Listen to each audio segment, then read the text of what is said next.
It's an absolutely beautiful morning. It's a lot warmer than the past few mornings. It was 13 when we headed out, and the sky is glorious.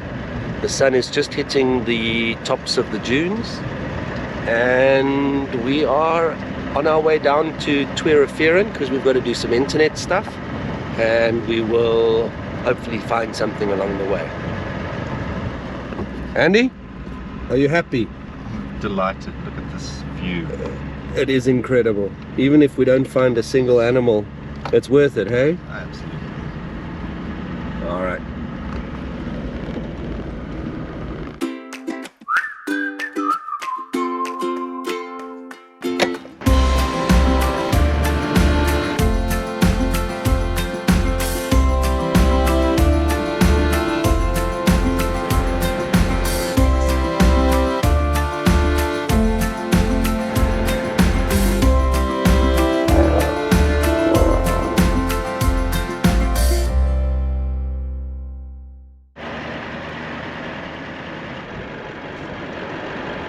Things got real very quickly. We were cruising along, hadn't seen much at all the whole morning, and all of a sudden we were surrounded by lions. We saw the two big males that we'd seen a couple of days ago on a wildebeest kill just down below, with jackals everywhere.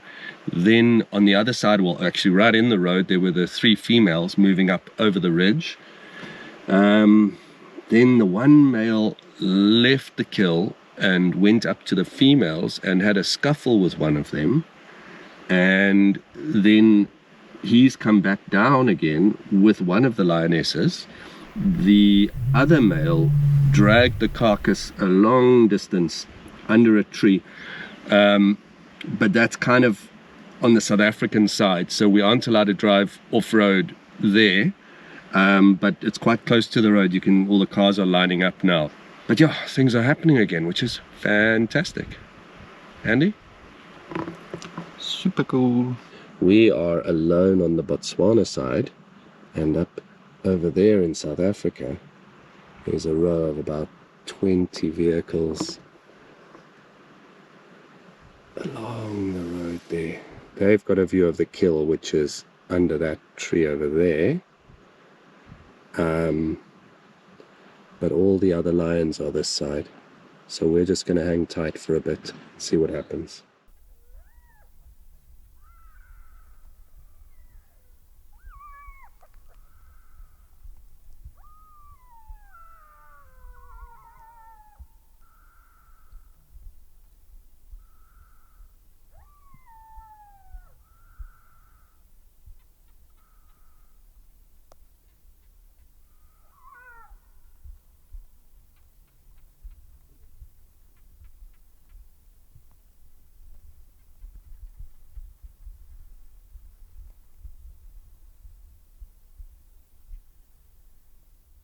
Things have quietened down over here. It's 9:15.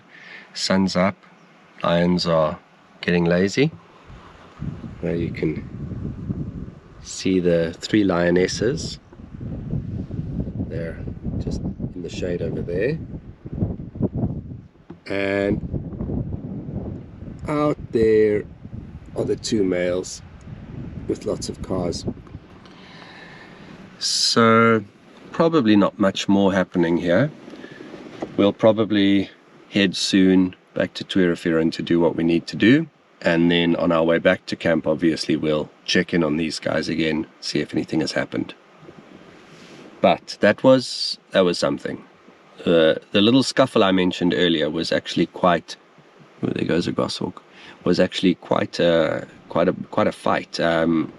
So, and it looked very dramatic because of the backlight and the dust. So I think that's going to be a great shot. I might even show it to you on the screen now.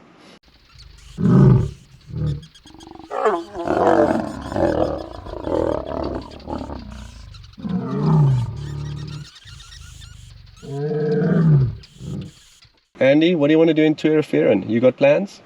Let's get a head torch because mine failed last night, which is just Andy was unacceptable. Andy was very proud of his brand new head torch, which is actually it's brighter than mine, so I was quite impressed with it. A little bit jealous, but it failed after 2 days, so it's obviously a piece of shit. So new head torch. What else? Why are we going? We're going for internet. I need to make some. We actually. Rooiputs campsite gets occasional signal, and so we're getting WhatsApps and things, but I can't make phone calls, and I've got a phone call to make, and we needed to fill up with fuel. We'll do that as well, and maybe take a hot shower. Sneaky, sneaky. We deserve it. Yeah. I think I might prefer a cold shower. Yeah, in the heat. It's going to be a scorcher today. All right. Cool. See you later. So this is my view when we're driving around looking for things to film. There's Andy on my right, driving the car like a boss. Good boss. Oh yeah. I've got my Garmin thingy up here. I use this to mark things, you know, if we lose a track or something, I'll mark it here, then we can always get back to the same spot. To the left of that is my Zoom F3 recorder ready to go, and the actual microphone sits up here. I can just bend it down and start rolling, although if I want to get better sound, I'll pop it off and hold it in my hand. And I keep my cell phone up here, and we keep our GoPros up here, and we charge them from this middle area. Along the front here we have some binoculars always at hand. Lens cleaning kit for cleaning lenses and screens and things. What is this here? Suntan lotion. And then over here are my ND filters and Andy's sweet. Do these belong here? Sorry, Rob. Everything where it belongs, Andy. That's our motto of this trip. ND filters and sunglasses and sunshade. So sun-related things, I would say, in that box. Over here is my precious media bag, which is also securely attached there, so that I can never lose that. Then here on my lap is my camera, booted, ready to go. Whenever I stop filming, I always make sure that I zoom all the way out and disengage the teleconverter so I'm as wide as I can be for the next shot, and I try to also make sure that my settings are appropriate for, you know, general filming. Tripod head mounted and ready at all times.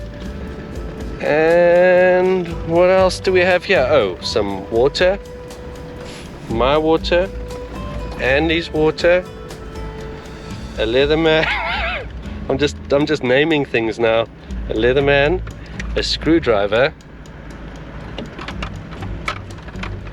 a bongo tie, Bongo. and some pens and pencils. Yes.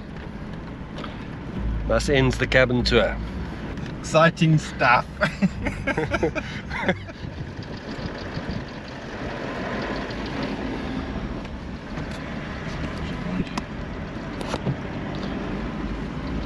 We're on our way back to camp.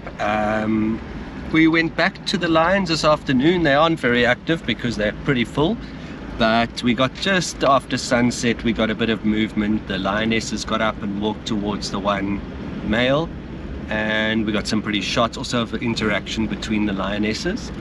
And now we're heading back to camp, pick up our time lapse and eat up a ready meal.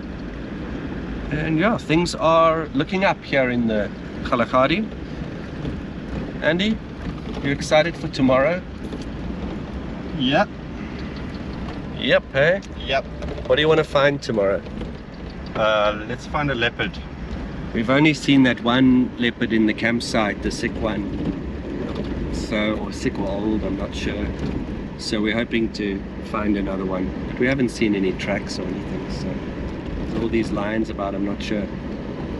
Look at that sunset.